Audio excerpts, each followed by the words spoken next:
the word, YouTube? It's your boy, Coach TDOT. They subbed me out. But I'm back in the game, Coach. I'm back with some more heat for y'all, boys, man. So check it out, chat. We're going to get right into this thing, man. So today we are going to be reacting to the time Michael Jordan punched Steve Kerr in the face. Mike! Man, I always heard about this story, fo, but I never, knew what happened, G. Why you socked the nigga, fo?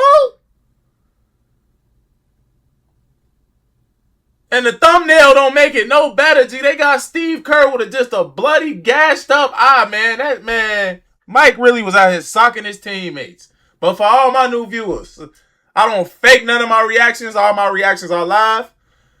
And we gonna watch this shit together. You hear me? Man, let's get into this, man. Y'all already know how we coming. We not just the best in the city, but the best in the world, G. Without further ado, it's Mike. The time Michael Jordan punched Steve Kerr.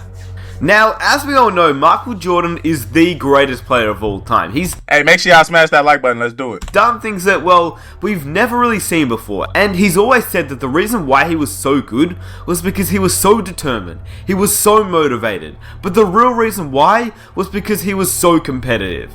We all know that. Michael Jordan was by far the most competitive person I think I've ever seen. And the amount of stories I've heard, and I'm pretty sure you have too, of Michael Jordan and his competitive nature is just insane. But the story that I'm about to tell you is one that doesn't really get talked about often. And personally, I think it's one of the best Michael Jordan stories, not because of what happened, but because of the end result and how it affected both players heading into future years as teammates. As you know, if you're subscribed to the channel, I like to share stories that people don't really talk about. So if you're new around here, be sure to subscribe and enjoy the video. Here's the time Michael Jordan punched Steve Kerr. Dang! Also, very quickly before I get started, is that there's going to be clips of Michael Jordan as a cartoon, and it's actually Michael Jordan telling the story of what happened just as a cartoon. So if you want to watch the whole thing, I'll leave a link in the description, but other than that, I hope you guys enjoy the video. Now, it's known by many that teammates fight, but most fights that happen between teammates normally stay behind closed doors and eventually get leaked after the players are retired or just traded away. People can't honestly expect myself and Shaq to be together for 20 years and not have an argument and not have a fight. That's just like fantasy land. That's not going to happen. We had arguments my rookie year, my second year, this year, and we're probably going to have many more arguments. Did he connect on the punch he threw? No. No, I was swift on the duck. You know? You ducked out of it? Did you throw one back? Yeah, well, we just kind of got into like a pushing and shoving match. If you fight with Michael Jordan out of all people, that to you, I don't think that you should take exception. Just keep it a buck, folks. Let me stop this right here. R.I.P. to Kobe, folks. But if it came down to the wire, real deal, nobody broke that shit up, G. Man, Shaq would have went berserk on you, Kobe. I'm just saying, folks. Like I said, R.I.P. my love, my nigga Bean, folks. But Shaq would have did that to you, G. The nigga was 7'3", 300 pounds, folks. Straight silverback gorilla. Come on, Kobe. He would have been cooked, folks. Not because he wasn't like anyone else. Well, technically he wasn't like anyone else, but because of how competitive he is. And Steve Kerr knew that. But Steve Kerr also didn't know what he was thinking, and I quote, "I don't know what the hell I was thinking," laughing as he recalls his scrap with the Chicago Bulls legend in 1995 at the Bulls training camp. "It's Michael Jordan, it's the greatest player ever, but I was pretty competitive myself, and I think I kind of play with a chip on my shoulder. I had to, or I wouldn't have made it." Now, these words from Steve Kerr are true, but I don't know why, maybe it's just me, but I can't imagine Steve Kerr in a fight. He just seems like a nice guy. Anyway, that's besides the point, because he obviously was in the fight, and so was Michael Jordan. In fact, I'll let Michael Jordan do most of the explaining, because, well, he can obviously explain the story better than I can, because he was obviously there. This is coming back after the disappointing playoff game. Everybody was saying it was Scottie Pippen's team, but I was trying to work my way back up to where in '93 it was Michael Jordan's team. So it all started in 1995 when Michael Jordan and Steve Kerr got matched up in a scrimmage. It was very intense. Michael Jordan heard all the critics after the Bulls' playoff loss to the Orlando Magic and intended to silence them. The postseason defeat to the Magic in the conference semifinals, his first series loss since 1990, and many believe that his best years were behind him. I mean, when you think about it now, he literally did just come out of retirement that year, but because Jordan is, well, Michael Jordan, at 32 years old, Jordan was wanting to prove to haters otherwise. So yeah, the offseason started and this particular scrimmage came around. All Jordan could think about was the haters from the previous season, and he just wanted to prove them wrong. Instead, Phil Jackson, obviously the coach of the Chicago Bulls at that time, thought it would be a smart idea to spice things up a little bit. And this one day, I don't know, I was just in a very feisty mood. And Phil put Steve Kerr opposite of me. But he was giving Steve all the calls. And I'm getting like really ticked off. Anyway, Jordan was furious, and as a notorious trash talker, he and Kerr started talking trash on a couple of possessions, and then it just escalated from there. Now, we all know that Steve Kerr seems like the nice guy, and to be honest with you, the way that I visioned the event, I think Jordan probably said something a little bit too far, and that's how it all clicked. But I couldn't tell you for sure since I obviously wasn't there. Steve Kerr then says, "I took exception to something he said. So I was talking back, and I don't think Michael really appreciated that. And we got in the lane, and he gave me a forearm shiver to the chest, and I pushed him back. And next thing you know, our teammates were pulling him off me." One thing led to another. Next thing you know, I fouled him real hard. He fouls me real hard. And then, before I knew it, I hauled off and whacked it. Hey, he socked his ass, fuck. Hey, Mike, chill out, gang. Mike, you was a bully, fuck. You was a bully, fuck. Let's just call it what it is, man. You knew Steve Kerr wasn't on a crumb, G. You knew Steve wasn't gonna do shit after you socked him, fuck. So that's why you socked him, G. That's bogus, fuck. See, I ain't no bully, Chad. I ain't gonna just pick on a nigga because I know I could sock him and I could whoop him, fuck. You feel me? But if I do get in a fight, I'm gonna fight a nigga that I know I could whoop. But I'm just saying, I ain't gonna be out here just starting shit with niggas, G. You feel me? Like, Mike bogus. Anger, all the comments of people saying that my skills are eroded and I wasn't the same Michael Jordan, and I was letting everything go. Of course, Steve Kerr got the worst part of the incident. I mean, he ended up with a black eye, but that's pretty much what happened to most players when they challenged Michael Jordan. But the thing was... Hey, if he had a black eye, Chad, that means Mike must have hit him, like, right here, like, you feel me? Like, right in the socket, fuck. It wasn't no one of these... Mike socked his ass in the eye socket. That's why they call it sock, fuck. Because you hit a nigga right in the eye socket. Like, bro, if you get hit in the eye, G, your shit, G. And you get a black eye, fuck. Like, if you get a black eye after a nigga socked you, fuck, that's like the easiest indication that you just got your ass whooped, man. And we all know it at that point. I don't care if you won the fight or not. The nigga socked you, G. And he got the ups on you now, fool. You walking around this bitch with a big ass with this on your face, fool. Just, you feel me? Come on, Steve. Let's hear what Steve did back, man. This is the main reason I wanted to make this video, is that after the fight happened, Steve Kerr earned Michael's respect. But yeah, Steve Kerr, only 6'3" against Michael Jordan, you would assume that he would get the worst of it. And he did. He ended up with a black eye. He threw some punches before, it was all broken up too, so good on him. Oh, okay. The next day in practice, I'm looking at Steve. Steve got the biggest black eye. And when I saw him, I went right up to him. I said, you know what? I'm totally sorry. I just lost my temper. He said it was partly my fault too. I knew not to push you. We two grown men and teammates stood there for almost 20 minutes apologizing to each other. From that point on, I've always respected him.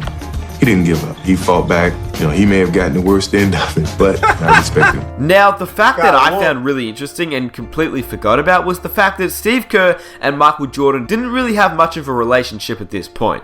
They'd only played together for 2 months, so the fact that Steve Kerr actually retaliated to Michael meant that Steve Kerr most definitely made Jordan respect him from that night forward. Yeah, Jordan explained after the incident that he apologized.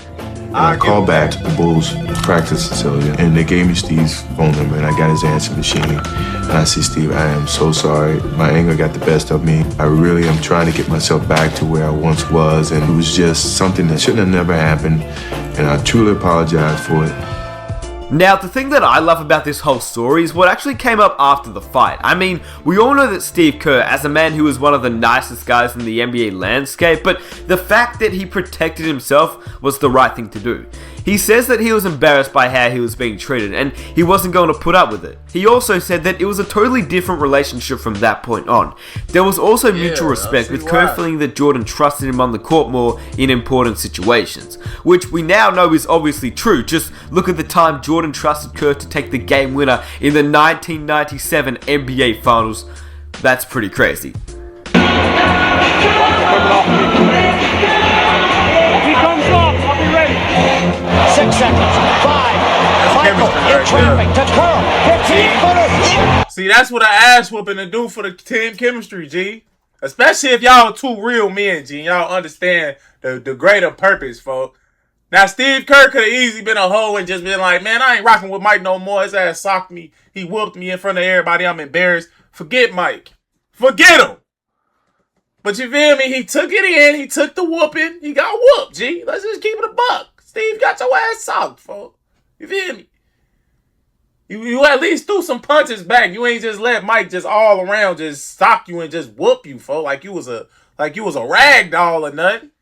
You actually stood up for yourself. Let's give it up for Steve, man. We gotta give it up for this nigga, man. He had some nuts, G. Unlike the rest of you niggas. The rest of you niggas that just used to let Mike say and do whatever he want, G. Y'all could never be Steve Kerr, man. Y'all couldn't, G. Y'all don't hold a candle to Steve Kerr, man. Steve got whooped. Got his ass beat, G. Embarrassed in front of everybody. Black eye and everything. Steve walking around with this on this shit, man. But Steve still came around and came to it, folks. Now the nigga hitting game winners in the finals. That's what it's all about, fellas. Camaraderie. You feel me? It may take a couple of sockings, but it's all right, G. We ball. And now, look, it's a beautiful thing now, man. Look, even Phil Jackson happy.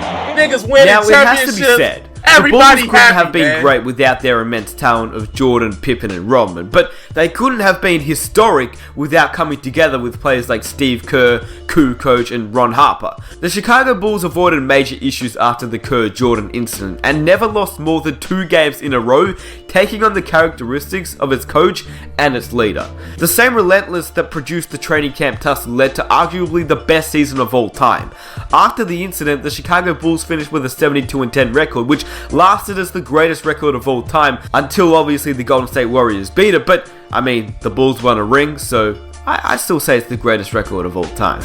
Now, from the NBA landscape and the outside world, from afar we don't really see what goes on in practices, and we're pretty much unaware of the little day-to-day arguments, but I can almost guarantee you that fights like this, maybe not to this extreme, but fights like this do happen a lot of the time, and it's not always a bad thing. It's just 2 players, 2 competitive players just getting into it, and I think it's honestly fine. I think we should maybe not hear more about it, but we should maybe sometimes get a little bit of insight from NBA players, because I think it's pretty cool hearing stories like this, and sometimes it can ultimately be the catalyst for creating tighter bonds, just like Michael Jordan and Steve Kerr.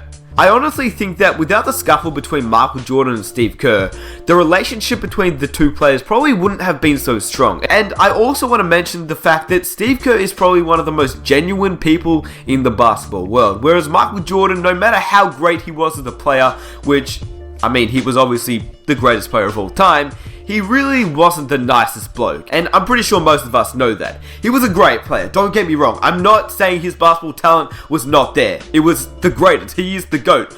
But I'm saying, as a person, I don't think he was the nicest bloke, and that's just part of his nature. That's how he was. That's his competitive nature, and that's the reason why he was so good. that's just how he was.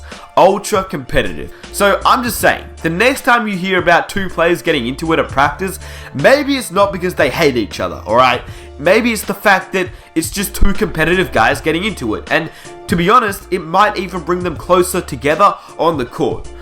And I hope you guys enjoy the video. I just thought it'd be a really interesting video for those that don't know about the time Michael Jordan punched Steve Kerr in the face. And to be honest with you, Kerr wasn't the only player Michael Jordan punched in the face, which is pretty insane, but that's who Michael Jordan was.